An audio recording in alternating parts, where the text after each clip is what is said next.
káàsán, ẹ káàárọ̀. Gbogbo bí tẹ́ bá wà ní every nooks and crannies of the world. Mo kí gbogbo yín o. Mo kí gbogbo yín o. Come on in, come on in. Quick one, quick one. It's a quick one. It's a quick one. Quick one, quick one, quick one. Quick one, quick one, quick one, quick one. Quick one. Quick one. A castle. In the eyes. It's a quick one. Quick one. Look and go. Look and go.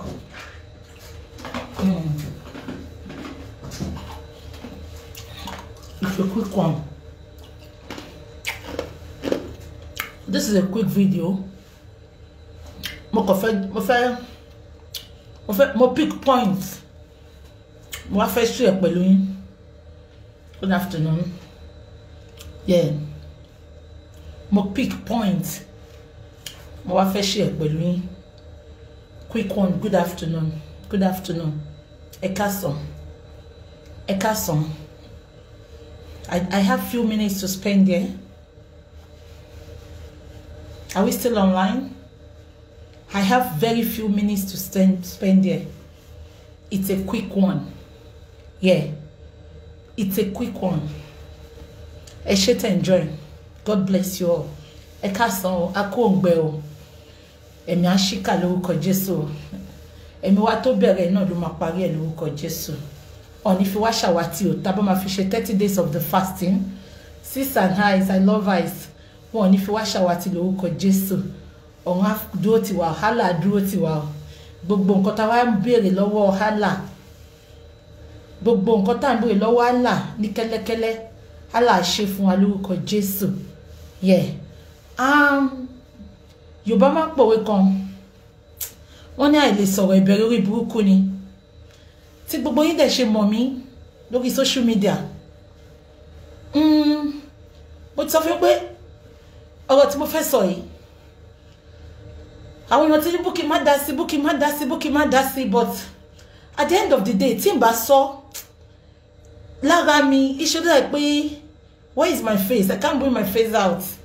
Yeah, ibi tí mo wà permit me. Ṣé kò tí mo sọ yẹn tí n bá sọ ó má dàbí pé mo fulfill iṣẹ́ t'Ọlọ́run mi yẹn. Lórí nǹkan tó ń trend lọ́wọ́lọ́wọ́ ni violence tó ti ń ṣẹlẹ̀ láti 2 weeks ago. Ṣé ń gbọ́ mi? Mo fẹ́ kẹ́ bá mi fi làákàyè gbé ọ̀rọ̀ yìí. Sister Tọ́lání ṣé ó ti yé yín?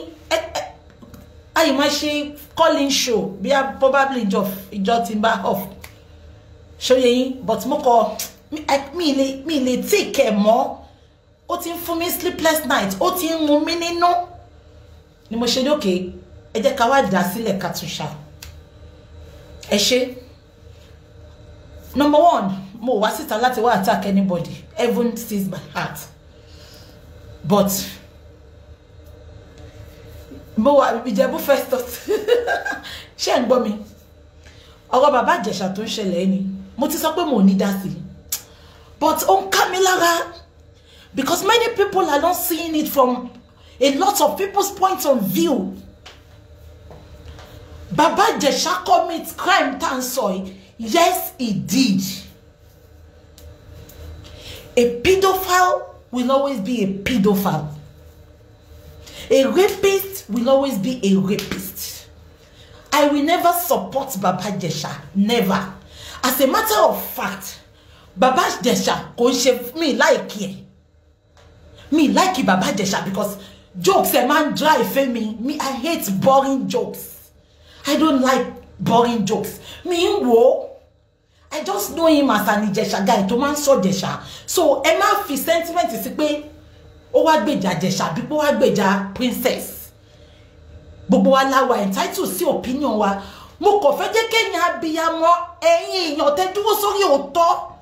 mo fẹ́ jẹ́ kẹ́ fi bí ti pẹlẹbẹ mú ọ̀lẹ̀ jẹ lọ́sàn yìí ṣọ́rọ̀ mi yé yín Baba Ijesha, I'm not a fan of Baba Ijesha. I don't watch him because as far as I'm concerned, joke and dry. Say me.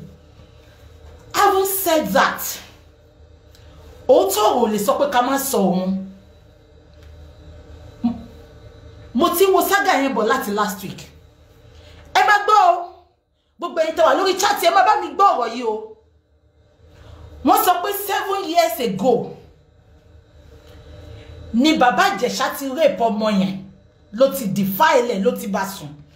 Ẹ bá mi mú yẹn dání. Number 1. 7 years ago yẹn princess tó jẹ́ màmá ọmọ yẹn ó lóun ò mọ nǹkan tó ṣẹlẹ̀ ṣùgbọ́n mo mọ̀ pé something is not right nínú ọmọ yẹn.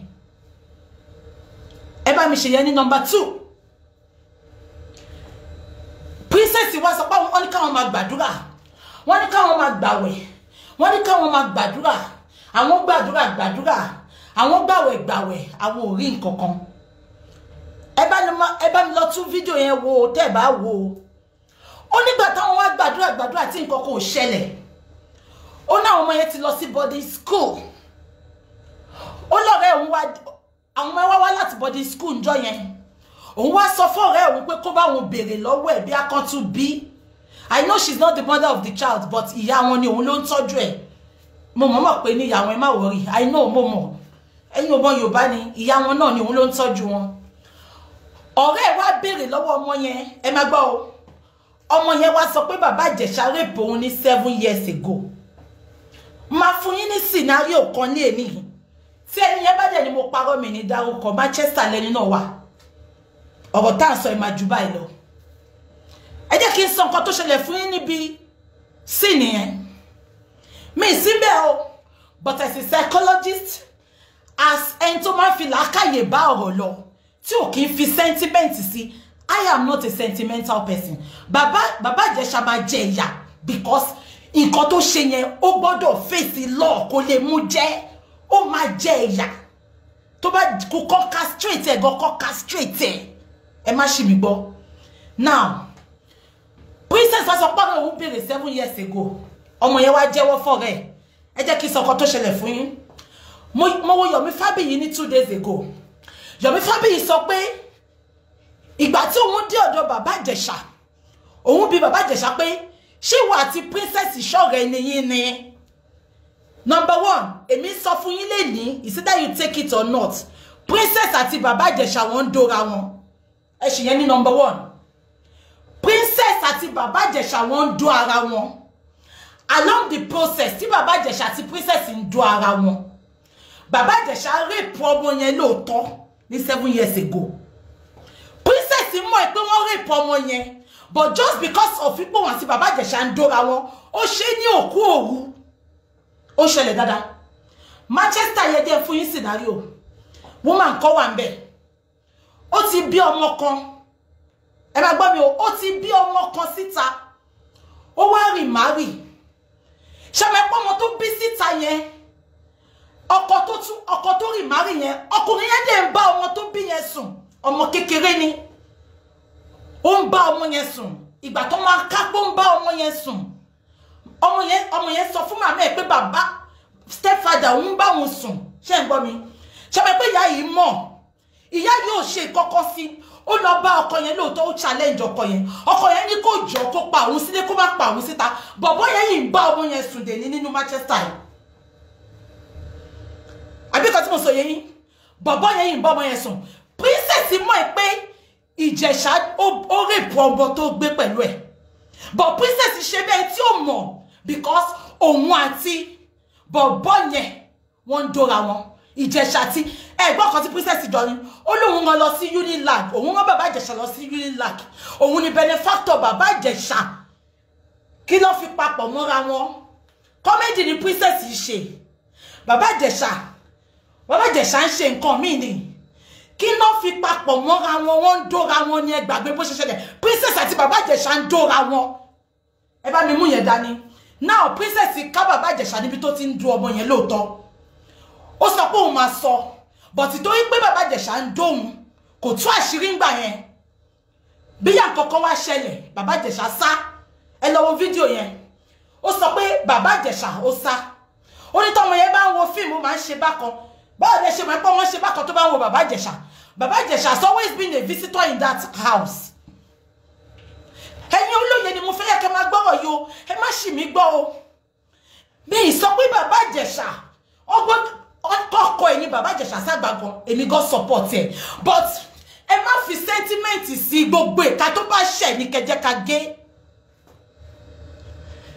ẹ má gbọ́ ẹ jẹ́ kí n máa sọ lọ now ó sọ pé ó mú bàbá Ìjẹ̀ṣà lọ sí school òun ní benefactor bàbá Ìjẹ̀ṣà wọ́n dẹ̀ ń jíṣe gbogbo èèyàn àwọn many people go mọ̀ pé wọ́n àti bàbá Ìjẹ̀ṣà close ṣé ń gbọ́ mi anyway àṣírí wá tú bí bàbá Ìjẹ̀ṣà ti ṣe nǹkan kan fún ṣé ń gbọ́ mi ẹ jẹ́ kí n sọ fún yín dáadáa ó ṣẹlẹ̀ ẹ bá yẹn fà sọ fún mi pé kò possible èmi ti rí ìyá tí stepfather ń dún ọmọ ẹ̀ ìyá yẹn ọmọ yẹn dẹ̀ sọ fún ìyá bàbá yẹn dẹ̀ sọ pé kó pa òun sílé kó má yẹ kó òun kú sẹ́wọ̀n wọn ò dẹ̀ sọ síta èmi rí dáadáa ni ó ṣẹlẹ̀ bí ó ṣẹlẹ̀ Nàìjíríà èmi mọ̀ ni mo fọwọ́kọ bò wọ́n láṣìírí so ẹ má sọ pé kò possible àwọn obìnrin kan wà wọ́n máa ń fi emotions everything ni just because ọkọ mi ọmọ bá yé ọmọ jẹ́ ẹ jẹ́ ká máa sọ̀rọ̀ wa lọ now ó ti wá jọ promise ara wọn pé wọn ò ní sọ fẹ́yọ̀ kankan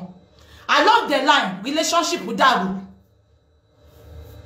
princess feel jealous wọ́n invite bàbá Ìjẹ̀ṣà wá kó wá dájọ́ kó padà wá sínú ilé yẹn olórí burúkú bàbá Ìjẹ̀ṣà kẹrẹ tó yẹ pé wọ́n ti fi ṣe èpè tí mọ́ òkú ò kì í lé sí òkú ò kì í lé sí àgbàlagbà òkú ò kì í lé sí àgbàlagbà ọmọdé lókù ẹ̀ lé sí olórí burúkú ẹ̀ náà tún wọnú ilé ọmọlọ́mọ ló tún fọwọ́ lálò ńlá anyway bàbá Ìjẹ̀ṣà wọ́n set it up ọwọ́ àmọ́ ẹ̀ṣẹ̀ tó ṣẹ́ princess láti jọ ìyẹn princess wá fi pé ó bá ọmọ òun láṣepọ̀ ó wá fi tẹ̀mọ́lẹ̀ ó wá fi mú bàbá Ìjẹ̀ṣà náà tó dẹ̀ set up tí ò mọ̀ pé wọ́n set òun up òun náà tó yẹ pé okó ẹ̀ kì í dún àgbàlagbà ọmọdé lókó ẹ̀ máa ń le sí wọ́n bá mú wọlé pa òun náà bá ń lára ó ń láwọ́ ó ń lá gbogbo ẹ̀ nǹkan tó ṣẹlẹ̀ ni mo sọ fún yín yẹn tí princess bá sọ pé bàbá Ìjẹ̀ṣà ṣé ń gbọ́ exactly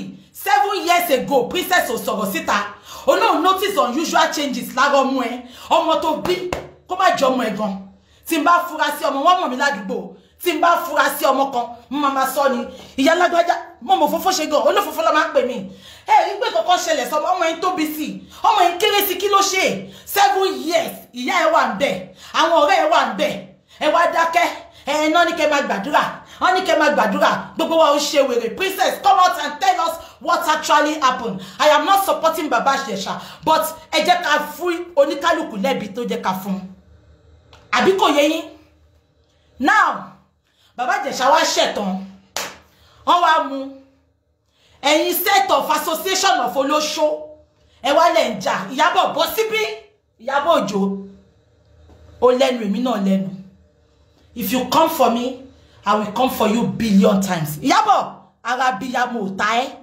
tára bíyamọ bá ta ẹ́ ni last week ó rí nǹkan tó gbé síta tọmọ ẹ wọ̀ ni wo nǹkan tọmọ ẹ wọ̀ ìwọ sọ para bíyamọ tẹ ó ń ṣàbíyamọ Ìyábọ̀ gbàgbé ẹ̀ ó ti fi sentiment sí ó sọ pé rape wọn náà kékeré ṣé Bàbá Ìjẹ̀ṣà ló rape ẹni Ìyábọ̀ ṣé Bàbá Ìjẹ̀ṣà ló rape ẹni Ìyábọ̀ kí ló dé ṣógun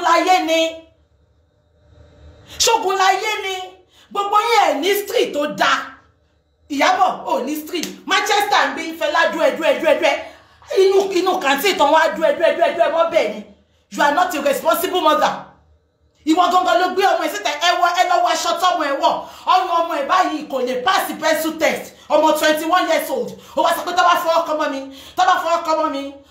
kọ́mọ mi Ìyábọ̀ sórí first video tó ṣe Ìyábọ̀ mo like video yẹn gan èmi àtọ̀rẹ́ mi kan ti jà ìgbà tó sọ pé wọ́n mú Bàbá Ìjẹ̀ṣà èpè ni mò ń gbé Bàbá Ìjẹ̀ṣà ṣẹ́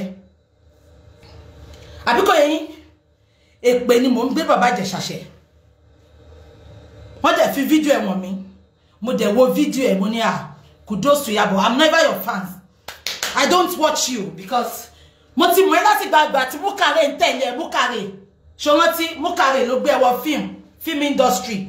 Mo ti mọ̀ láti gbà yẹn. I don't watch you because tí gbogbo bá ti bora jù yẹn ó máa irritate me. I don't watch you because on ṣe fan mi ṣe tí mo máa on ṣe tí mo máa wò.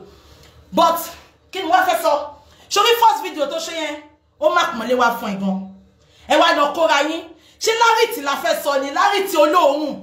Larity tó jẹ́ pé tó bá ra bàtà lọ́wọ́ ẹ̀. Wọ́n máa ra bàtà lọ́wọ́ ẹ̀. A sọ pé bákan ó lè ní gbogbo yín náà. Gbogbo yín ṣáà láì kẹ́ máa bọ́ síwájú kẹ́ máa sọ pé ẹ̀yin lẹ wà ń bẹ̀ o, ẹ̀yin lẹ wà ń bẹ̀ o. Ẹ wo gbogbo association àwọn tó tẹ̀ ń sọ̀rọ̀. Ẹ wo gbogbo association àwọn tó tẹ̀ ń sọ̀rọ̀. Gbogbo yín wá lanu gbà. Ẹ wá lọ sí àbí tó ń ṣe tó ń ṣàmọ́ story ẹni tó wọn ọkọlọ́kọ ni wọ́n náà fẹ́. Bó tẹ̀ jẹ́ pé ó ti sọ pé ẹ di àǹtí tí wọ́n ti dọkọ. Ẹ wá wà jobless. I thought you are married. You are a married woman. We be she be tout in the police station. Tó bá fi bàbá Ìjẹ̀ṣà ta ni bàbá la bá bẹ tó bá sọ pé ṣe filẹ̀. Tó mú ìwọ lẹ́nu ẹ wá sọ pé tó bá fi bàbá Ìjẹ̀ṣà lẹ̀ wá pa. Kí ló dé Ṣógun láyé ni. Ó ti ṣe iṣẹ́ tó bá ìka tó bá ṣe ló bá máa gé. Ẹ gbàgbé bàbá Ìjẹ̀ṣà lè bọ́ tá be yẹn. Ó máa serve nǹkan tó ṣe yẹn. Kò lè ṣe kó mu jẹ láyé tó bá mu jẹ gbogbo abiyamọ ayé wọn ó máa kẹ̀yìn sí ni. Kò lè survive kò lè ṣoríire bó ṣe wà yẹn. Gbogbo wa la mọ̀ kò dìgbà tẹ́ bá wá fi wá tout yín wọ́n ẹ wo bẹ́ ṣe rí ẹ wo bí gbogbo yín ṣe rí ẹ wá lọ sí court tó bá jẹ́ pé gbogbo agbára tẹ́ni lẹ fi ń bá APC àti PDP jà ní Nàìjíríà ti dájú báyìí lọ. Ẹ̀yin olóòrùn olóṣòdede yìí máa ta ilé mi tó bá filẹ̀ máa ta ilé mi tó bá filẹ̀. You just want to be at the forefront. Ẹyọ kan tó ṣe yàn ó ní ṣe kíní kan kò gbà yìí. Ó wá ń ṣe lọ ó ní mama update wa kí ló kó ń bẹ̀.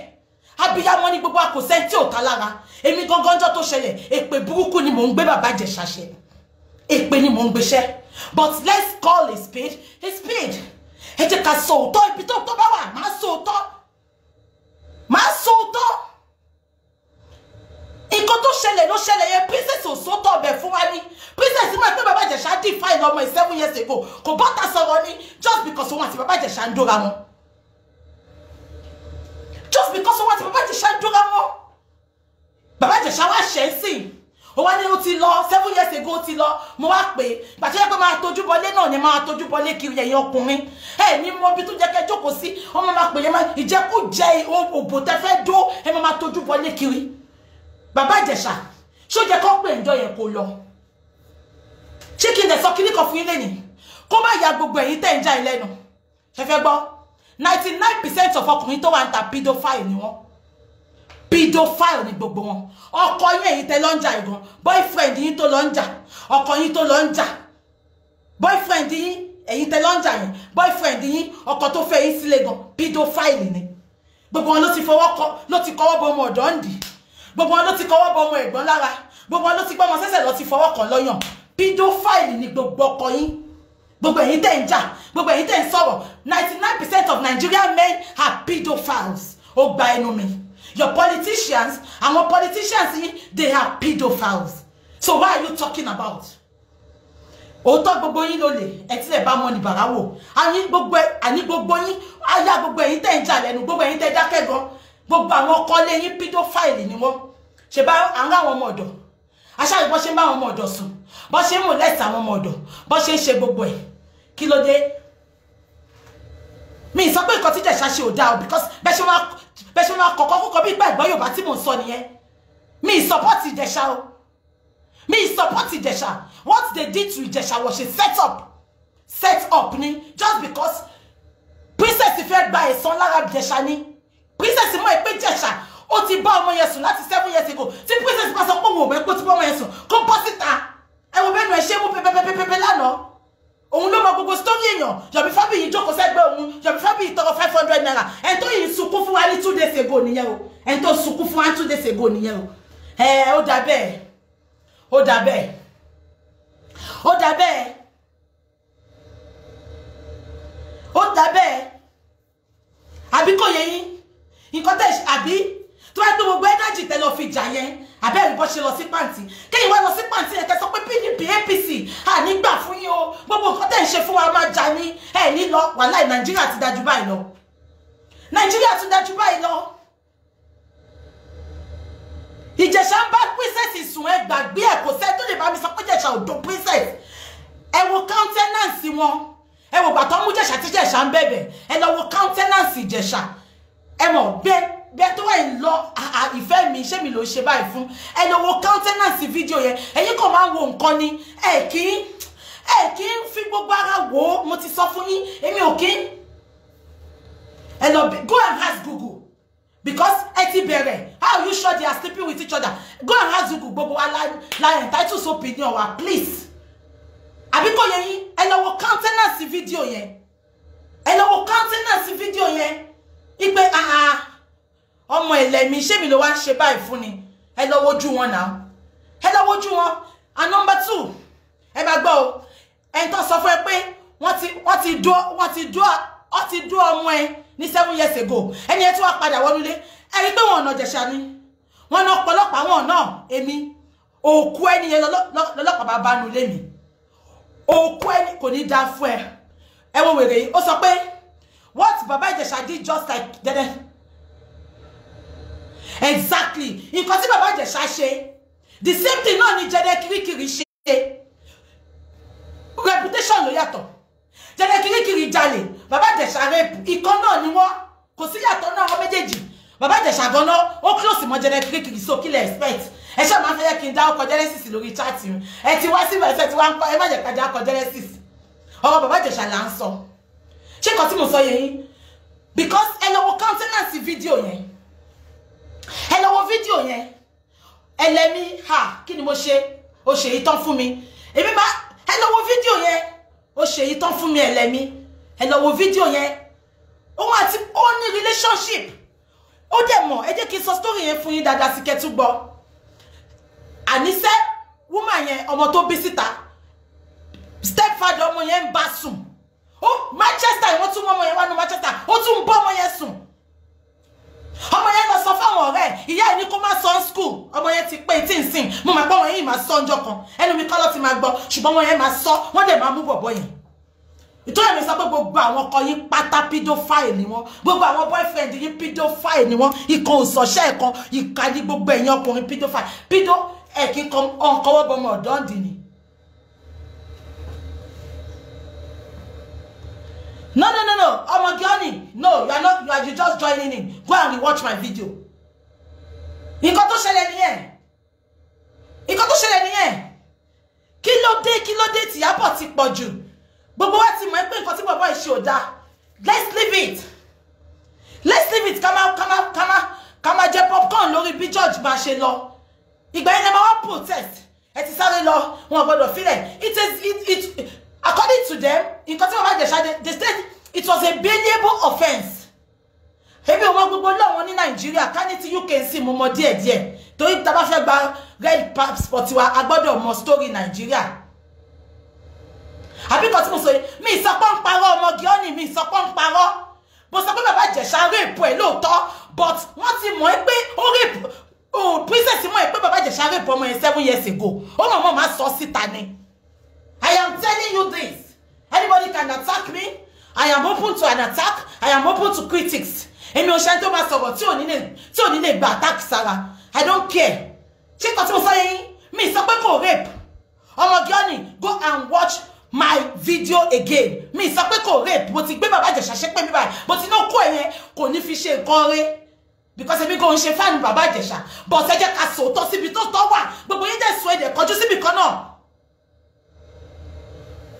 Princess ti sìrègùn lé Baba Ìjẹ̀ṣà lórí ẹ̀ ti gbàgbé ni. Ó lóun ń lọ sí school, òun lọ sí Unilag. Ó lóun ní bẹ̀rẹ̀ factor ẹ̀ tó bá ti ní ìdíwọ́ ọ̀dọ̀ òun ló máa ń bọ̀. Relationship wo lọ́jọ́ nípọ̀. Wọ́n ń dóra wọn ní now. Exactly. Ìwọ tó dẹ̀ mẹ́pọ̀ bọ́mọ sùn. Ó tún ní kó wá wọlé ẹ wá tilẹ̀kùn mọ́mọ́. Mi sọ pé kò bọ́mọ sùn. Please. Mo ti gbé Baba Ìjẹ̀ṣà ṣépè. If you say you are disappointed in me, I will block you. Because olórí burúkú ni yín. Why tẹ́ ṣe máa ń ṣe báyìí? Ṣé kí n máa sọ̀rọ̀ ni? Opinion oníkálùkù ọ̀tọ̀ọ̀tọ̀ ni. So ìjọba sọ pé rape sí. Mi sọ pé èmi kan ti gbé Baba Ìjẹ̀ṣà ṣépè. Ipe okú ẹ̀yẹ kò tún fi ṣe nǹkan rẹ̀ mọ́. Àbí kò yé yín? Wọ́n lè sọ pé wọ́n béèrè lọ́wọ́ ọmọ. Ọmọ sọ pé kò rape òun. Àbí kan tí mo sọ yé yín? No, don't say that. I'm a woman. That doesn't mean that she supports a woman. I'm supporting that woman on that rape. But if I support Baba Jesha, call the day no rape. Baba Jesha, the princess is in Dora one. If princess say my one, Baba Jesha drew one 7 years ago. O kan fi ṣe òkú òru ni. Wọ́n fi ṣe òkú òru ni.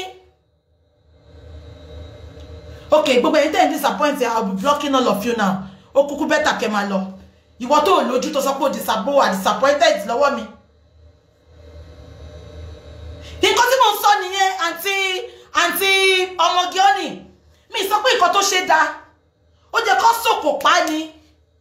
Tó lórí burúkú ni wọ́n sọ pé ṣe ló finger ló fọwọ́ ọmọ sẹ́nu ló ń pọlá. Ìtumọ̀ yẹn gbogbo porno film tó wò ara ọmọ lọ́mọ ló ti lọ ṣe. Ìtumọ̀ yẹn ló ń pọwọ́lá ó pẹ́sẹ̀ lá.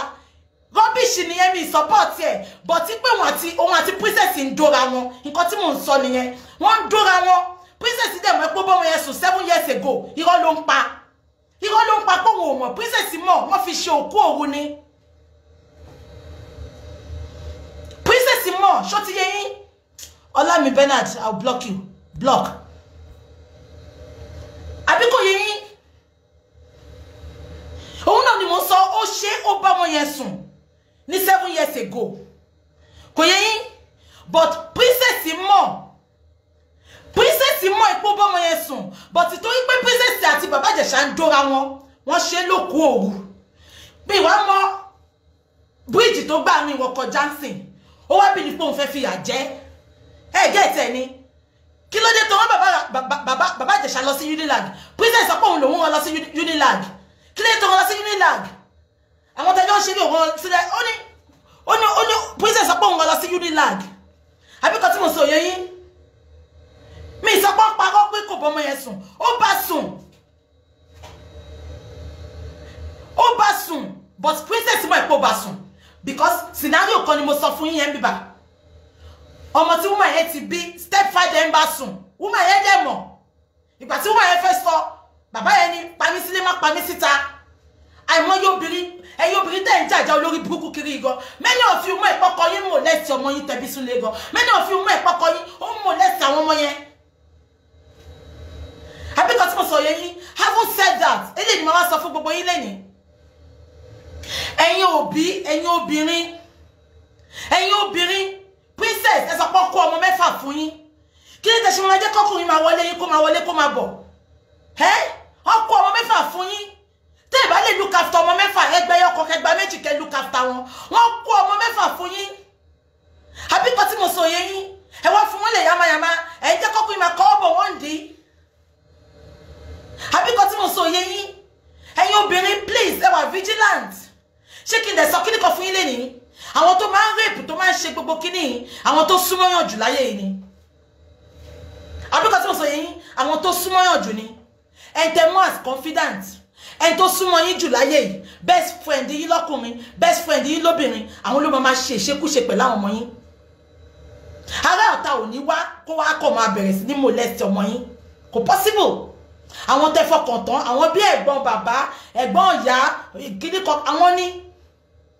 Ẹ̀wọ́ tó ní obìnrin lákàtà.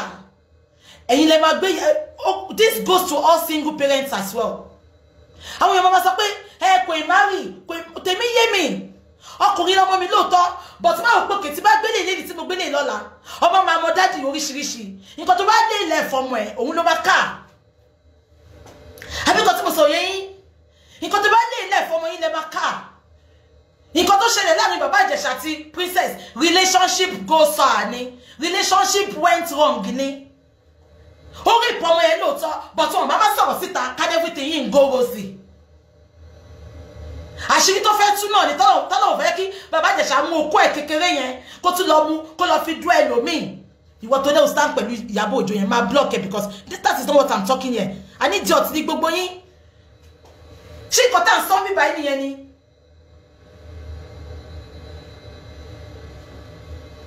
Àbíkọ́ tí mo sọ yẹn yín. Gbogbo àwọn ọkùnrin àwọn ọkọ yín tẹ́jọ́ gbénu lé pedophile ni wọ́n máa kọ́wọ́ bọ ẹ ti gbàgbé ní Nàìjíríà. Gbogbo ọmọ ọ̀dọ̀ ló ti molest yamayama. Gbogbo ọmọ ọ̀dọ̀ ìyàwó nílé sọ̀rọ̀ tó bá sọ̀rọ̀ wá kó jáde nínú ilé ni. Àbíkọ́ tí mo sọ yẹn yín. Baba Jesha tó tó bá tú táyé ẹ wá okú ẹ̀yẹn tó bá róbò ní wòwò gan kò ní lé ìtorí kà ní ẹ tó bá tiẹ̀ wá ṣe tí princess jẹ́ kó ṣe gbé sórí pé kò sáṣe gbé àṣepamọ́ ló wà òbí tó bá ti wá dúró díẹ̀ ń sìn mo wo fídíò ẹ lánàá wọ́n bó ṣe rí look at how fresh good looking you are ọsọ pé kòbó ni ẹ búkì black ti sọ lọ́sàn ẹ̀ ó lò kí súnmọ́ obìnrin ẹ̀yin òkòbó náà lẹ máa ṣe pedophile kiri ẹ̀yin òkòbó lẹ máa pedophile kiri ẹ̀yin òkòbó lẹ máa lọ kọwọ́ bọ mọ́ndì because ojú máa tì láti lọ bóbìnrin sọ̀rọ̀ so wọ́n mọ̀ kókò kọ́ àdúgbò ẹ̀ máa fọwọ́ wò wọ́n dì ní princess bò ẹ láṣìírí ńgbà tó ká ẹ pé o defile lọ́mọ yẹn kò sọ̀rọ̀ síta àṣírí wá tú sí àṣírí wá tú mi mọ̀ nǹkan tó ṣe fún ẹ relationship goes on ó wá believe pé o fẹ́ tú láṣìírí àṣírí yín máa tú tẹ́lẹ̀ náà ni princess you are gonna ìwọ gan máa jẹ gbá àṣírí gbogbo yín máa tú gbogbo èyí tẹ́ ń wò mí lẹ́ni àdúrà tí mo máa rà mí gbà ní pé gbogbo àṣírí tó wà nídìí ọ̀rọ̀ ẹ̀kọ́ lọ́n bá wa tú síta gbogbo àṣírí because èmi mọ̀ pé kò ṣe nǹkan tó ṣẹlẹ̀ nìyẹn bàbá máa yẹn bàbá Ìjẹ̀ṣà olójú dúdú bí ojú ìgbẹ́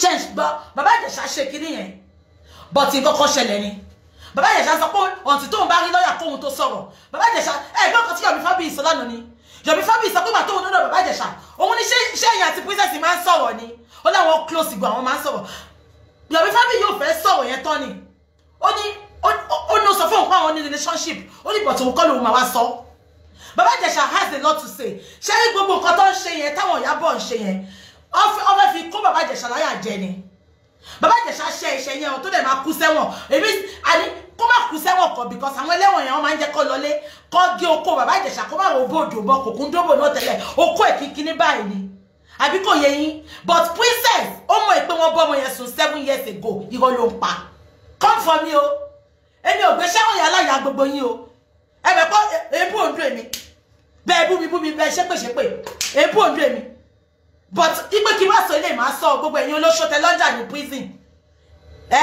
ojú òtì yín ẹ wo bẹ ṣe rí lánàá ẹ look so dirty Arabia mọ́ta wá Ìyábọ̀ Arabia mọ́ta ẹ wo look at you wọ́gọ́ ló celebrate ọmọ yẹn ní last week gbogbo ọyàn ọmọ yẹn ìta ló wà gbogbo ìdí ẹ̀ ìta ló wà what are you trying to I don't want to be comparing àwọn ọmọ tẹjọ ń ṣeré wà nínú tíátà náà kò dìgbà èmi náà ti ṣírálẹ̀ mo ti ṣírálẹ̀ ṣùgbọ́n mi ti bímọ o tí mo fi ń ṣírálẹ̀ mo ti bímọ because ọmọ sọ pé mú kí n náà ṣírálẹ̀ àbí kò yẹ but ọmọ 21 gbogbo nǹkan tó jẹ́ kọ́kọ́ ẹ láìkì kọ́kọ́ ẹ protect ẹ ti ṣí gbogbo ẹ̀ sílẹ̀ kíkiri kan bá jẹ kíkan ṣé ẹnu ẹ̀yìn olóṣó ẹ̀yìn ex olóṣó ẹ wo gbogbo yìí tó díkẹ́ tó kẹ́ bá kí wá example wo lẹ́yìn lè táwọn èèyàn bá ti ń sọ̀rọ̀ àwọn bíi Fúnkẹ́ Akíndélé ni mo ẹ̀sẹ̀ tí kò máa sọ kò ṣe gbogbo ẹ̀yin olóòórùn tó jẹ́ pá ṣáàmọ́ story yìí ni wọ́n wá lọ jàmàlà ẹ wo bẹ́ ṣe rí ojú òtí yìí ni ẹ wo bẹ́ ṣe rí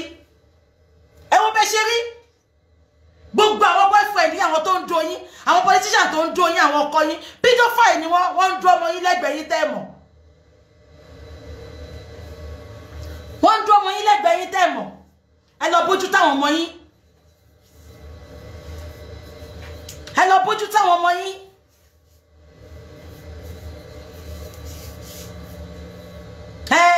nígbà dé tó ń kálọ́ sọ fún ẹ̀kọ́ tó gbé sílé kò máa kọ́wọ́ bọ́ ọmọ ọ̀dọ́ǹdì nígbà máa pa ni ìwọ láìkí kó máa jọ́ǹpù sí nǹkan tó bá ti ń ṣe bẹ́ẹ̀ náà ló ṣe gbọ́mọ odidi ọmọ ló gbé lọ sí hensas ìwọ lè sọ pé o máa pa bàbá Ìjẹ̀ṣà ó ti gbàgbé pé wọn lọ support Genesis to celebrate ẹ Genesis scammer tó scam èèyàn kí ni ìyàtọ̀ bàbá Ìjẹ̀ṣà sí Genesis adé tó ń ṣebí wọn celebrate Genesis kí ni ìyàtọ̀ bàbá Ìjẹ̀ṣà sí Genesis scammer bàbá Ìjẹ̀ṣà rapist ìkan náà ni wọn àdẹ̀gbọ́n story Genesis tó pé rapist ni ìtọ́rọ ọmọ Yétúndé yóò tí ìbọ̀tà wá sọ̀rọ̀ ni. Sister Mogioni, please don't ask me question. Go and watch that video. Go and watch it. Go and watch it, please. Don't ask me. Hello, Uncle Tosana. Hello, Uncle school. Belle factor alone. Thank you, Uncle Wetade. It is a freedom of speech. We say no to child abuse. But shocking, President go Buhari go, mama for Monday. Olórí burúkú ni gbogbo àwọn ọkùnrin Èkó yẹn ó ti mọ́ wọn lára ó jẹ́ kó castrate gbogbo wọn ni gbogbo àwọn ọkọ yín gan pedophile ni wọ́n ó lè ní gbogbo yín. So please Bíbélì ní yára láti gbọ́rọ̀ lọ́ra láti fèsì àbí kò yé yín ọlọ́mọ yẹ ká gbèjà tó jẹ́ pé àbáwá kábàámọ̀ ìpa ṣe gbèjà because princess ò sótọ́ nǹkan tó wà ń bẹ̀ fáwọn tó ń gbèjà ẹ̀ kò sótọ́ fún wọn àṣírí dẹ̀ máa tú tí wọ́n bá lọ lógún ọdún òtítọ́ máa fara wọn jọ́ kan èmi mọ̀ pé kò ṣe nǹkan tó ṣẹlẹ̀ nìyẹn because tẹ́ bá notice láti bí ìjẹta tó ti ń ṣẹlẹ̀ mo dákẹ́ ni mo ń fi ẹ̀mí bá lọ mo ń fi òye bá lọ ẹ̀yin ogun ọ̀hún kí ló ń ṣẹlẹ̀ ẹ fi wọ̀n mí ẹ ṣàlàyé fún mi ẹ fòye yé mi kò yé mi wọ́n dẹ̀ fi yé mi wọ́n fi wọ̀n mí ẹ dẹ̀ lọ kọ déètì èyí sílẹ̀ àṣírí kọ̀ọ̀kan máa tú sí gbangba lórúkọ Jésù àṣírí máa tú ẹ wo princess lánàá ó mọ gbogbo story bàbá Ìjẹ̀ṣà mo mọ ìyàwó ẹ̀ máa dárúkọ ìyàwó ẹ̀ máa dárúkọ ọmọ ẹ̀ mo mọ ìyá ẹ̀ èmi sí Ìjẹ̀ṣà tẹ́ bá ti róbìnrin tó ti ṣe bẹ́ẹ̀ yẹn wọ́n ti dóra wọn odò Ògùn ló láàrin wọn kọjá àbẹ́gbọ́n tó sọ lánàá ó ní Yomi Fabiyi sọ pé òun àti bàbá Ìjẹ̀ṣà ń fẹ́ra láyé èmi sí bàbá Ìjẹ̀ṣà kí mo mọ̀ ìyá ẹ̀ lọ́dẹ̀ àwọn olórí burúkú ọmọ àlè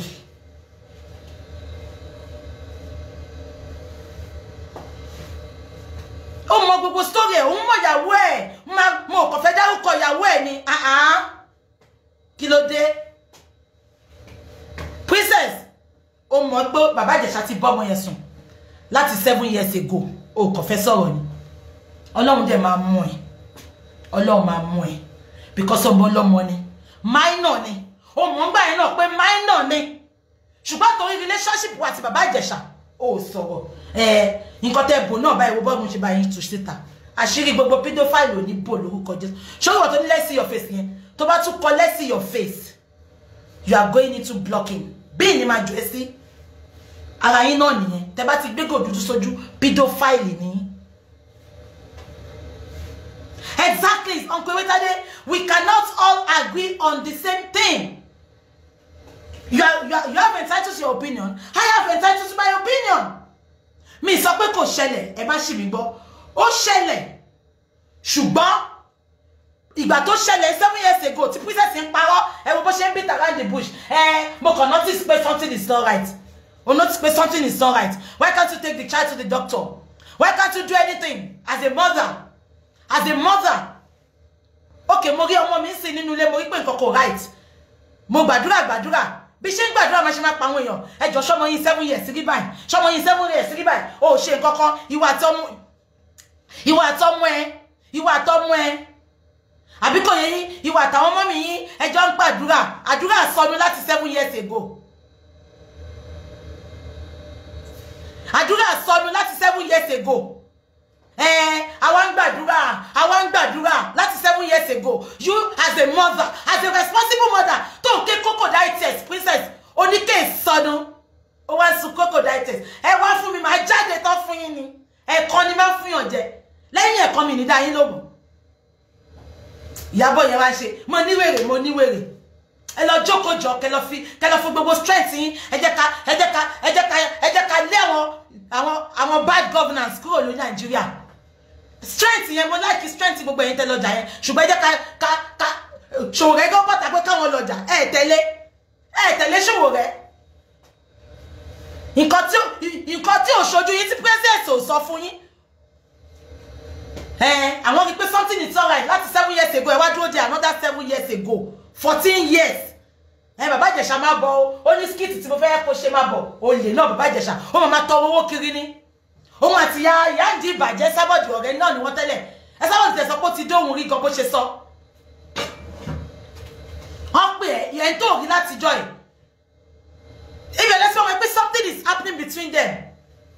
Ẹ̀ tó rí láti jọ ẹ̀ ó wá pè ẹ́ ó dẹ̀ sáré lọ. Ẹ wá set ẹ̀ up fine ẹ gbọ́dọ̀ set ẹ̀ up because princess ti jẹ́ kọ́mọ̀ pé ó ti do. Ó lè pọ̀ ọmọ yẹn ni princess dẹ̀ mọ̀. Èmi sọ fún pé Manchester ilé àwọn couple yẹn wà. Bàbá yẹn ti ń do ọmọ yẹn, ọmọ ìyàwó ẹ̀ ó ti ń do láti Nàìjíríà kan tó wá láti kékeré ọmọ 10 àti 10 years old ló ti fokó wọ ọmọ yẹn ń di. Ó tún débi ó tún bá ọmọ yẹn sùn, ọmọ yẹn sọ fún màmá ẹ̀ ní kó shut up. màmá ẹ̀ dẹ̀ lọ accuse bàbá yẹn lóòótọ́ bàbá yẹn ní kó pa òun sílé kó má pa òun síta yes so ó ṣẹlẹ̀ dáadáa àìmọye àwọn obìnrin olórí burúkú tó ń wò mí tó jẹ́ pé ọmọ máa bòṣì mọ́kùnrin lára ìkọ́ tún ṣẹlẹ̀ ní Belgium ẹ jẹ́ kí n tún sọ fún yín ìkọ́ tún ṣẹlẹ̀ ní Belgium bọ̀ kó ṣe Nàìjíríà ló ṣẹlẹ̀ sí àwọn ìlú Congo yẹn ni bàbá yẹn wà ní ẹ̀wọ̀n sìn 25 years imprisonment lọ fún ní Belgium Africa náà ni bàbá yẹn ọmọ ẹ̀ gangan tiẹ̀ lélẹ̀ ó ṣáà notice pé tọmọ yẹn bá lọ school princess this is for you ó sọ pé o notice pé nǹkan kan ṣe ọmọ yẹn ṣùgbọ́n o kọ bí ara sí òun lọ sọ́dọ̀ doctor o pariwo síta èyí tó wà ní Belgium yẹn bó ṣe dé school wọn náà teacher sọ pé nǹkan kan ṣe ọmọ yìí wọn mọ yẹn lọ sọ́dọ̀ doctor wọn rí pé òbú ẹ ti fẹ̀ ọmọ 7 years old bàbá ẹ̀ ló ń bá sùn àṣé ìyá gan mọ̀ pé bàbá ń bọ́mọ sùn ìyá ò lè sọ̀rọ̀ ìyá ò lè sọ̀rọ̀ àbíkó yín ìyá ò lè sọ̀rọ̀ bàbá yẹn sì 25 years imprisonment lọ fún bàbá yẹn ní Belgium African country ló ti wá bọ̀ kó ṣe Nigeria it is happening ẹ má sọ pé kò ṣẹlẹ̀ princess mọ̀ ẹ́ pé wọ́n rí ìpọ̀ ọmọ yẹn ó mọ̀ ọmọ yẹn sọ fún wọn mọ̀ but just because òun àti bàbá ìjẹ̀ṣà ń dóra wọn kò fẹ́ kò ó bò láṣìírí let's call a spade a spade. Ìyábọ̀ Òjó yẹn wá bọ́ta ìwọ ni wọ́n abiyamọ àwọn ọmọ lóyìnbó gan mi ìròbọ̀ múra bí bọ́ọ̀mù ẹ ṣe múra yẹn ìwọ gángan ló gbọ́ wọn síta ó sọ pé bride price ọmọ ẹ ti pọ̀ o ọmọ tó fẹ́ ṣe bride price tó fẹ́ marry tí gbogbo wọn dẹ̀ máa marry tó máa yanjú lórúkọ Jésù tó máa ṣoríire ó wá kó gbogbo ọyàn tó jẹ́ kó jẹ́ protection tó jẹ́ kó jẹ́ gold fọ́kọ ẹ̀ ó wá kó síta ọyàn gold pass pencil test ó wá kó síta bride price ọmọ mi ti pọ̀ ìwọ yẹn ló wá lọ ń jà arabi amanta mi o you are all fake as in fake you just want to be known gbogbo dead glory yín gbogbo Yorùbá fíìmù dead glory gbogbo yín náà dead glory lẹ́ ń lò ògo 5 gigabytes lẹ́ ń lò kò sógo kankan mọ́ lára ṣé tó wà dé tó tẹ́ pé ọkọlọ́kọ nìyẹn gbà ó ti wọ bùbá fọ́kọ ẹ̀ òun ti wọ ṣòkòtò ṣé dé tó yẹn ni ó fẹ́ rọrọ̀ tó fẹ́ sọ àbí Ìyábọ̀ àbí kí ló kè tó ta bàtà yẹn Larity olóhùn ẹ gbogbo wọn bọ́ta ẹ ṣáà máa ń fẹ́ jẹ́ kọ́mọ̀ ẹ̀pẹ́ ilẹ̀ wà ń bẹ̀ ẹ àwa la jà fún wọn ẹ pọ́nra yín lékè lọ jókòó síbi kan justice will be served ẹni tó bá ṣẹ̀ ó máa ṣẹ̀ wọ̀n kọ́tẹ̀ tún castrate oko bàbá Ìjẹ̀ṣà mo support ẹ̀ àbí kò yẹ yín bọ̀ tí pé kẹwàá bọ́ta yẹn kẹ máa fi rọ́pò tó lè mi ò like gbogbo ìjọ ti mọ̀ mí orí platform mi is only the truth I will say you all should go and castigate me I care less I fear no evil I see no evil I fear no evil mi ìran yàrá ya gbogbo yín tó bá bọ́ta fún máa bọ́ta fún máa jáde tán fún gbogbo yín ni ẹ̀yin olóṣì ẹ má lọ wá ṣẹ́ṣì ẹ̀yin tẹ́ ní glory mọ́ gloryless people wọ́n wá lọ sí ọlọ́pàǹtì olórí ibu yín ìgbà tó mú dáàdì mi Genesis ẹ lọ bá mi jà pàǹtì pé kó fi wọ́n lẹ̀ o àwọn olórí ibu wọ́n wá abẹ́ ìgbọ̀dé tó wọn ayé ò ní dá olórí burúkú ìwọ ló máa pààyàn tó bá filẹ̀ kí ni tiẹ̀ ṣo fẹ́ jó bàbá Ìjẹ̀ṣà ni olófo a máa pa ni ẹ tẹ́ mọ̀ nǹkan tó yẹ kẹ́ sọ tẹ́ bá wà lórí social media tẹ́ bá ti rí èrò tó ń wò yín yẹn you believe pé ó máa kó sí yín lórí it gets into your head how can you say such in the public tó bá mú bàtà máa pa ni dé tó ìwọ try yẹ àwọn eruku máa wọ́ ọgbọ̀n bá ọmọ ilé ìwà àtọkọ ẹ̀ ni ò ní jẹ́ tán olóṣì aláìní tìjú òun nìkan ló má rìn inú gbogbo wọn àwọn tó kù single parent ni wọ́n bí tèmi báyìí ó wá ń ṣe bíi tout ṣọ́kọ ẹ̀ ò kí rí ẹ bó ṣe máa ń ṣe bí olórí burúkú kiri títì ni ó wá ń ṣe bíi tout ìyàwó ilé mélòó lórí ń bẹ̀ yẹn lánàá àwọn association of olóṣó ọní táṣẹ́wó bá lọ ọní táṣẹ́wó bá lọ tó bá lọ lé ọkọ ó rìsẹ́ẹ̀sì ló lọ fún ó lọ fún fídíò ó lọ rìsẹ́ẹ̀sì ló máa padà wá àbẹ́ ẹ̀gbọ́sọ̀kúsọ lẹ́nu dé tó ẹ̀gbọ́sọ̀kúsọ òun máa pa ní lọ́pàá ṣóun ló rèpù ẹni ẹ̀yin olóṣì nǹkan tí gbogbo yín ṣe lábẹ́ ojú nǹkan tí bàbá Ìjẹ̀ṣà ṣe lọ bó tẹ̀ jẹ́ pé lórí burúkú nìyẹn náà olóṣì kò fún yàn lọ́wọ́ sọ olójú dúdú bíi nàdàmú ó máa kíráàkì jókì báyìí kọ́mẹ́dì òdùn rí àti bí àtàǹpàkò náà mo ti mọ̀ pé orí burúkú ti bá bàbá Ìjẹ̀ṣà ibi àtàǹpàkò ni mo ti mọ̀ pé orí burúkú ti bá ó máa dóbò ó máa pedophile last náà ni olóṣì olófo ìṣekúṣe ló gbé ẹdẹ wọn sìn olóko dógidógi ìgbà tó mọ̀ pé kó yún ẹ ò lè wá wò kó kì í bọ̀ ọmọ àlè kò fún wa lọ́rọ̀ sọ adójútì ni ọmọ bàbá Ìjẹ̀ṣà àtàrí ẹ̀bí agbárí ojúku olóṣì ó wá ṣojú bí ìgbà tó bá lọ jẹ́wọ́n jẹ́nu pọ́ọ̀tù tó bá ka mú ẹjọ́ ẹ̀rí tí òkè because ó wò pé princess èmi ló ṣe báyìí fún ìyàwó mi èmi ló ṣe báyìí fún princess èmi ni wojú mi ẹ̀rí pé mi ò yọ lójú ẹ̀ ni àná ń dóra wọn gbó kó sóbò olóṣì ọmọ àlè òkú ẹ wá yún ẹ títí olóko wọn kọnà olóko kékeré ó wá rí bí kókó yẹ bọ ọmọlọmọ princess ọfọ ẹ lọmọ tó wá má jẹ́ sọ̀rọ̀ ọmọ àlè adójútì ni bàbá Ìjẹ̀ṣà olórí ibú ó ti dójútì gbogbo àwọn ará Ìjẹ̀ṣà oko ló jẹ́ kẹ́ sọpa ẹ̀yà ará Ìjẹ̀ṣà ó jẹ́ kẹ́ di sóònù ẹ ní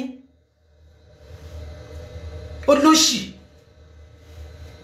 bí yóò kún bádà lọ léyìn gan ni kò yé mi ṣé ó tọ́ ti rò ni ṣé bàbá Ìjẹ̀ṣà tọ́ ti rò ní ó tún tọ́ ti rò lọ fún princess kọ́ lè continue bí tọ́ parí sí olóṣì bàbá Ìjẹ̀ṣà orúkọ ẹ̀ náà ó ní orúkọ ló máa ń ro ni orúkọ ti òwò ẹ̀ rárá ibi àtàǹpàkò lẹ́tí mọ̀ mẹ́ pé pedophile ni ibi àtàǹpàkò lẹ́tí mọ̀ mẹ́ pé pedophile ni ọmọ àlè kò fún wa lọ́rọ̀ sọ olórí ibú adójútì ni ọmọ láwùjọ ẹjọ ìbèrè lọ́nà pé ṣé Ìjẹ̀ṣà mo ti wá ni ṣé Ìjẹ̀ṣà mo ti wá ni tí mo fi sọ pé ó dójútì mi láwùjọ ṣé Ìjẹ̀ṣà mo ti wá ni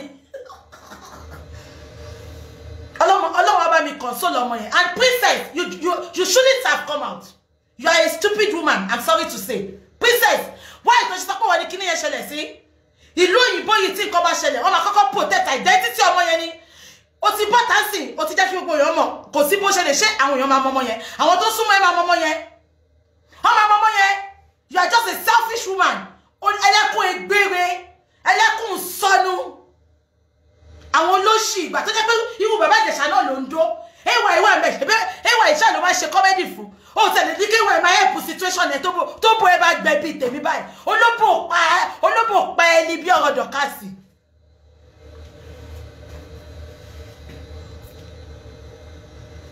kí ni kọ́mẹ́dì English kí ló wá dọ́dọ̀ bàbá Ìjẹ̀ṣà kí lẹ fi kò náà ẹ̀yin obìnrin dọ̀tí ṣá kí ló fi jọra wọn ẹ bá mi sọ kí ló fi jọra wọn wọ́n fẹ́ wọn yọra wọn dóni ẹ̀gbọ́n tí Yomi Fabiyi sọ ni ó lóun bí bàbá Ìjẹ̀ṣà gbé ṣe mọ́ra ni ṣe máa ń sọ̀rọ̀ ni olóṣì adójútì ni ọmọ àlè bàbá Ìjẹ̀ṣà ókè kó sọ́mọ Ìjẹ̀ṣà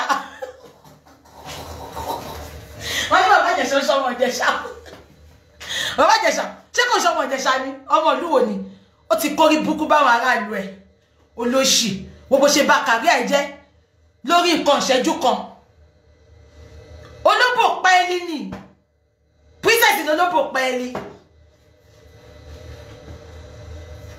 kí ló ń kọ bàbá ìlú wo ló ti wá exactly ó jẹ́ kó protect identity ọmọ yẹn ni ìlú òyìnbó wọn ní sọ ó wá bọ́tọ̀ sọ pé ìwọ ló ṣẹlẹ̀ sí o ó wá ń sunkún sọnù èmi ló ṣẹlẹ̀ sí o ẹ̀wẹ̀ tó sunkún lánàá ìgbà tó lọ jàmàlà ó wá mọ̀ọ́mọ̀ ṣubú tó bá ṣubú wà dìde àwọn Nàìjíríà lójú àánú o torí gbà tẹ́ ń dóra yín àsí ń bẹ̀ o àánú ọmọ yẹn ló ṣe mí tẹ́ ẹ̀ bá lè tọ́ ọmọ ẹ má lọ máa gbọmọ lọ́wọ́ ìyá wọn show your face kò ní má jẹ́ ṣe pé gbàwẹ̀ láwa o ìgbàlùwẹ̀ láwa mi nídìí láti ṣó oko bàbá Ìjẹ̀ṣà wọn dán yẹn irú princess yẹn wá sọ lánàá èmi sí bàbá Ìjẹ̀ṣà mo ní fẹ́ bàbá Ìjẹ̀ṣà ìyàwó ẹ̀mí ìfẹ́ dárúkọ ẹ̀ ẹ̀wọ̀ bẹ́ẹ̀ ṣe mú bíi typewriter ẹ̀wọ̀ ẹ̀ tó mọ̀nù lọ́wọ́ nìyẹn o ẹ̀ tó sunkún pé wọ́n bọ́ ọmọ sùn nìyẹn o ẹ̀wọ̀ bẹ́ẹ̀ ṣe mú lánàá Ìyábọ̀ fighter Ìyábọ̀ di fighter ó jẹ́ méjì àgbé sórí ẹ̀ wá búkàrè ṣé kò kọ́wọ́ bọ̀wọ́ náà ń di ni ìgbà tẹ́lọ ṣe eré ní ibi tẹ́tí lọ kọ́kọ́ ṣeré ṣebí búkàrè ló mú ẹwọ tíátà àbá àmọ́ bó ṣe bẹ̀rẹ̀ ni ẹ̀yin olóhùn wọ̀ṣọ̀ ẹ̀yin olóhùn abẹ́rẹ́ àwọn tó ń jà fún advocate ọmọ tó rape association of olóṣó abẹ́rẹ́ wọn àwọn èèyàn tí ẹ máa sọ̀rọ̀ ẹ jẹ́ káwọn mọ́dà gidi sọ̀rọ̀ àwọn ìyá rere ẹ̀yin ìyàbọ̀ ẹ̀yin olè nǹkan tó bá ti mú ní tẹ́tí campaign fún politician òrìkan náà nìyí ẹ wá ní ẹ lọ́njà wo bọ́ ṣe rí they look so dirty nínú ohun burúkú yẹn ẹ wo bọ́ ṣe tutọ́ síra wọn lẹ́nu lárí tí yóò tẹ̀ jọ ẹni tó wẹ̀ yóò tẹ̀ ń wẹ̀ lóhùn nìyẹn gbogbo pin ojú ẹ̀ báyìí ó ń yọ pin lójú wàlàwàlà ni gbogbo face mask wọn ti tutọ́ sí ohun para wọn ni London ṣe yamayama ìbàjẹ́sẹ̀ lóko wọn kọ̀nà ẹ̀jẹ̀ ń já ice block mo láì block mi bí ẹ̀jẹ̀ máa rẹ̀ àti yọ̀míà jẹ́pì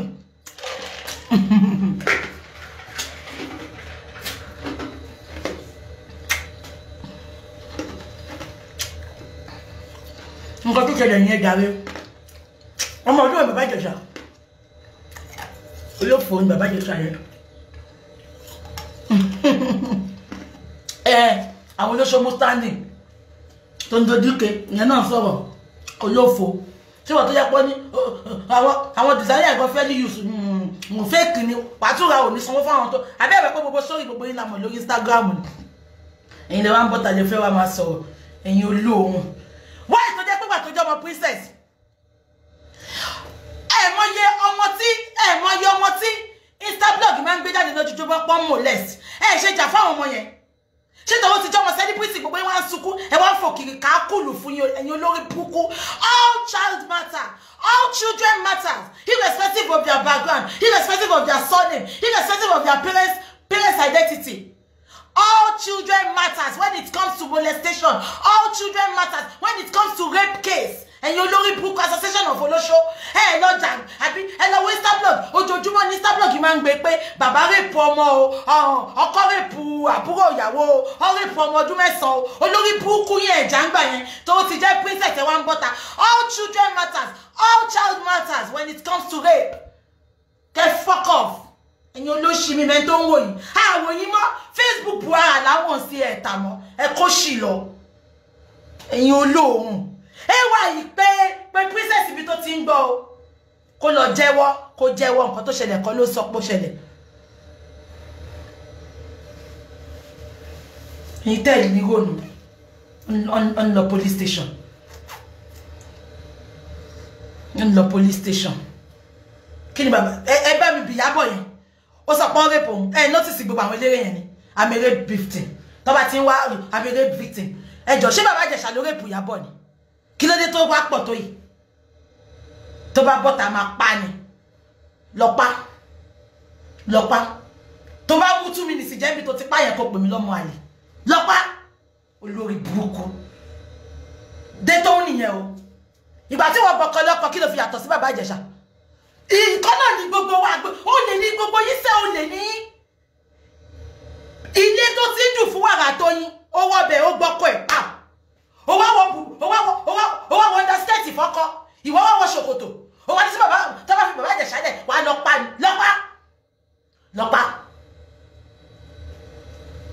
lọ́pàá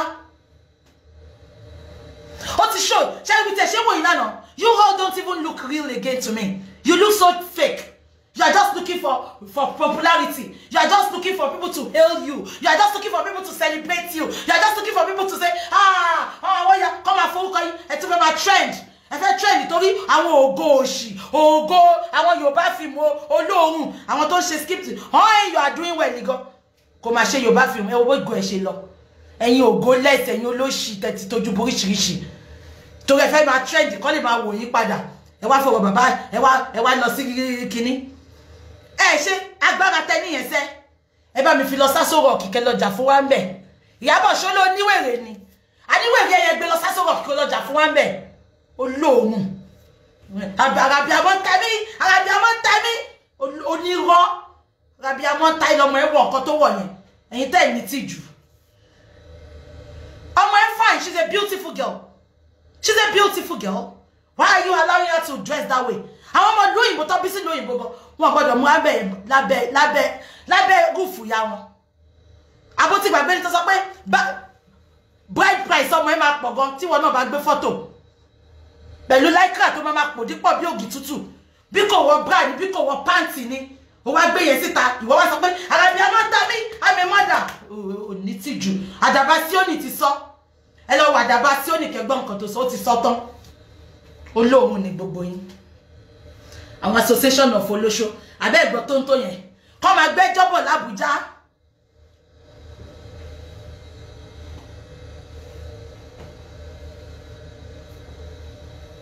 àbí kan tí mo sọ yé yín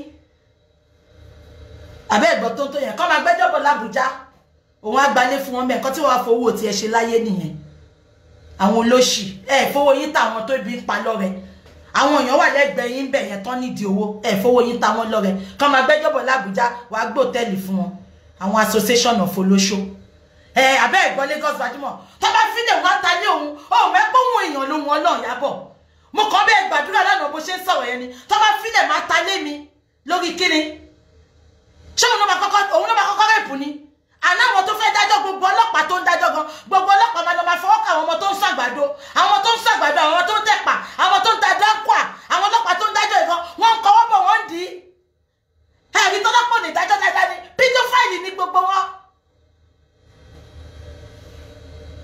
àwọn ọmọ tó ń ta pure water àwọn ọmọ tó ń ta dáńkà àwọn ọmọ tó ń ta àgbálùmọ́ àwọn ọmọ tó ń ta pàrágà tó máa ti mú wọn bí tí ò jẹ́ kó dúró sí wọ́n máa bá wọn sùn àbí kọ́ kọ́wọ́ bọ̀ wọ́n ń dì í wọ́n wá ní tó bá fílẹ̀ o máa ta lé ẹni wáyé tó ṣe pé bẹ́ẹ̀ yẹn o mọ gbogbo ayé tó ń wọ ẹni wọ́n á bẹ́ẹ̀ fà mí sí lórí ọ̀rọ̀ tí ò kọ́ ẹ́ ẹ jẹ́ ká sówó agbéjẹ́mọ́wọ́ o please ẹ jẹ́ ká sówó agbéjẹ́mọ́wọ́ because àwọn tó ń dó yín gan pedophile ni wọ́n àwọn ọkọ lẹ́yìn tẹ́ bímọ fún pedophile ni wọ́n trust no men ẹ má trust ọkùnrin kankan bá fi ògùn gbárí fọkùnrin kankan gbogbo ọkùnrin tó bá wà lẹ́gbẹ̀ẹ́ máa wò báyìí pé olórí burúkú ẹ̀ bí ó tẹ̀sí lọ́kọ́ ọbọ̀ ọmọ ọ̀dọ́ ń dì olóṣì ni wọ́n gbogbo ọmọ ọdún Èkó láti mọ̀lẹ́sì ṣẹlẹ̀ fún àwọn kéékèèké lọ́wọ́ mú lọ sọ́mọ ọ̀dọ̀ lẹ́kọ̀ọ́ gbogbo ọmọ ọdún Èkó láti mọ̀lẹ́sì gbogbo ọkọ lẹ́yìn pedophile ni kẹyà máa ṣọ́ wọn kiri ni kẹpẹ́ àwọn ọmọ yín kẹpẹ́ ọmọ ọ̀dọ̀ ṣé dáàdì kọ́wọ́ bọ̀ ẹ́ dì í ẹ wá bọ́ta nígbà ọ̀bọ̀wé èrè ni ẹ ìyọkọ ẹ ń dún ọmọ ọ̀dọ̀ bó ṣe lọ́njà yẹn ẹ̀yin olóṣì ẹ kọ́kọ́ mọ́kọ yín síta ká dáná sun gbogbo wọn pọ̀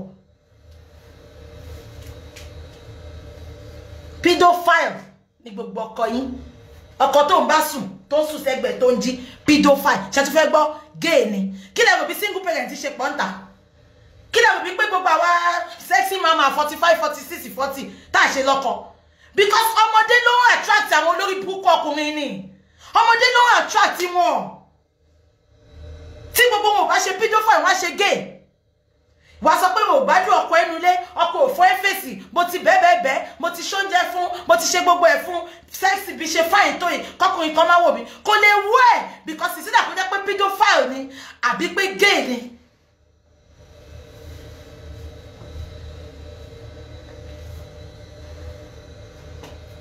olórí burúkú làwọn ọkùnrin tó kú tán sí i ṣe fẹ́ gbọ́ àwọn politicians yín àwọn olówó many of àwọn tó wà nù tíátà tó jọkùnrin kan tó jẹ́ gay sister Mogioni mo ti ní àìsàn bí mo ní àìsàn bí báyìí jẹ́ ká àwọn òṣùpá pé ká má mú omi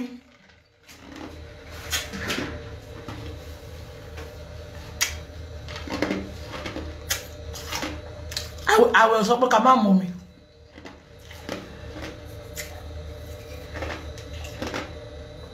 lẹ́yìn kẹ́ máa wọn mọ yín kẹ́ máa gbàdúrà fún wọn kójúkójú máa wò wọ́n kọ́wọ́kọ́wọ́ máa fọwọ́ kàn wọ́n àbí kò yẹ yín because ṣẹ́rí ìkàdẹ̀ làwọn pípù yìí tó máa ti ṣe wọ́n máa dẹ́rùbà àwọn ọmọ yẹn àbí kò yẹ yín àdúrà kẹ́ máa gbà ní ẹ̀yin obìnrin ẹ̀jọ́ nítorí Ọlọ́run ìfẹ́ ọmọ yín ni kó jẹ́ number 1 lọ́kọ yín bí fẹ́ ìfẹ́ ọkọ aláwọ̀ ẹ̀sọ́nu mò ń gbàwẹ̀ àwẹ̀ òkò omi òun nìyẹn Àfáà Fulani ṣáwọ̀ ẹ̀kọ́ mi. Àwẹ̀ ọkọ mi.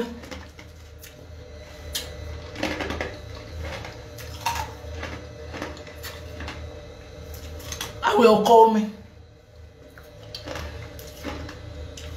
Àbí kan tí mo sọ yẹn. Ẹjọ́ ọmọbìnrin gbogbo ẹ̀yin abiyamọ. Àní fojú sunkún àwọn wa.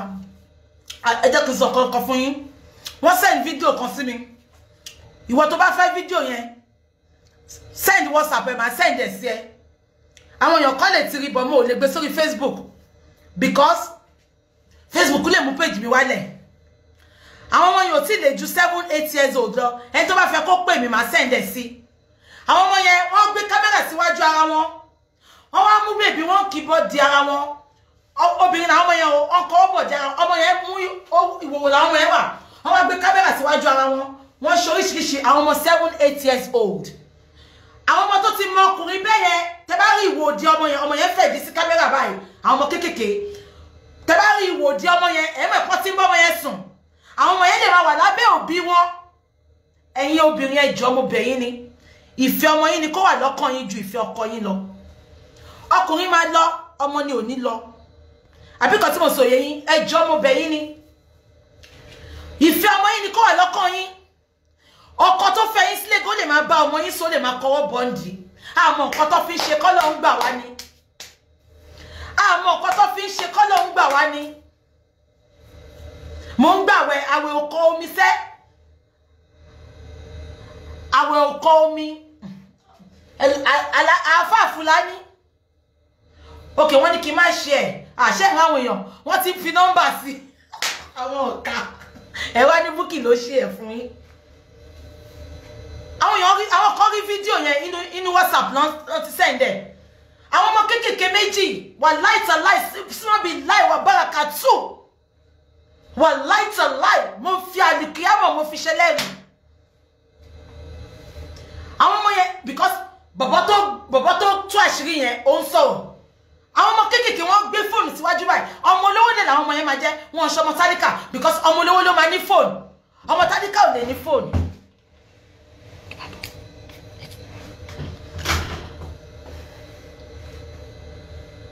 Àbí nǹkan tí mo sọ yẹn ẹ jẹ́ kí n máa lọ. Ìpàdé wa bí oyin ẹ lọ pọ́ndà lórí chat tí mo ṣe. Ẹni tó bá dẹ̀ fẹ́ bú mi kó bú mi. Àwẹ̀ òbomi jẹ́ ẹ jẹ́ kí n máa lọ. I love you all. Mo ń lọ continue àwẹ̀. Omi ò bàwẹ̀ jẹ́ ẹnu mi ti gbẹ ẹ fẹ́ pa mí ni. Ó dàbọ̀. I love you all. Bye.